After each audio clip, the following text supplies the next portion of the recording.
ledges and trying not to think about the fact that my palms were scratched all over, due to which beautiful red marks were left on the stones behind me, I was making my way to the top. Somewhere in the middle of my way, I was overtaken by rescuers, called by the coach. I was immediately caught with ropes and dragged into a helicopter where, first of all, my wounds were bandaged and treated. And then I was taken to the set camp, right into the warm arms of the coach. I thought that the old guy had a heart attack. He looked as if he had to fall into a volcano and then get out of it. Also, he had red eyes like a vampire or a rabid person. The latter was even more suitable as there was foam in his mouth.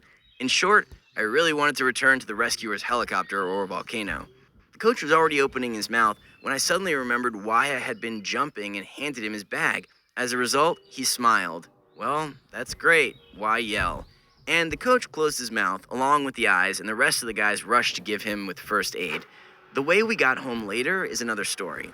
The coach was looking at me with the eyes of a professional maniac. Seriously, it seemed to me that in an instant we would repeat the film Firestarter, but he was silent as if he was afraid that if he opened his mouth, I would definitely not get home safe and sound.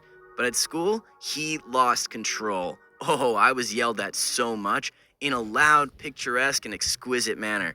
I even wanted to record a couple of phrases for future generations, and then the headmaster joined him after hearing the noise and also realized what we had avoided at the volcano.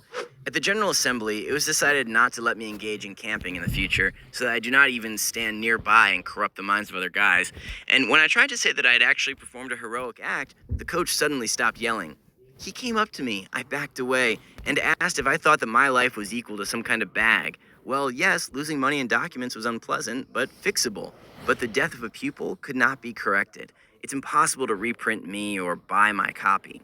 And if I attach such little value to my own life, I can think about my parents. How would they feel if I had fallen down? And how many years would the coach spend in jail? In short, I felt terribly ashamed. But the shouting and prohibitions related to school were not the worst thing. The coach, with a mocking grin, took revenge on me in such a way that I'm still trying to solve everything. He told my parents about what had happened. And that was the moment when I wanted to get into the volcano again. No, my parents did not shout at me or tell me about the dangers and risks another time. They didn't say anything at all. They just locked me up in my room, depriving me of the right to exit it. Now I only go to school and back.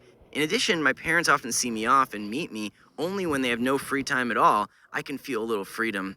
The rest of the time, I'm locked inside the house. This is my punishment for my stupid heroism. I understand my parents. As soon as they turn away, the young idiot gets into some trouble. However, all this is not fun, of course. I just hope that they will forgive me because I don't want to walk arm in arm with mommy and daddy until graduation. Also, I will hardly ever have a desire to be a hero again. Well, maybe that's right. Tell me in the comments what you thought about this story and its characters. Click on the thumbs up button and share videos with your friends. And don't forget to subscribe so you don't miss out on any other stories. Hi, my name is Troy, and I'm gay. Yes, it could be called coming out if this was the first time I openly declared my orientation to a large audience. And even though now I feel confident and not worried, a couple of months ago, the very thought that someone would find out about it terrified me. Moreover, I could not even imagine that because of someone's stupid joke, my secret will become known to everyone. Family, friends, and even completely random people. How did this happen?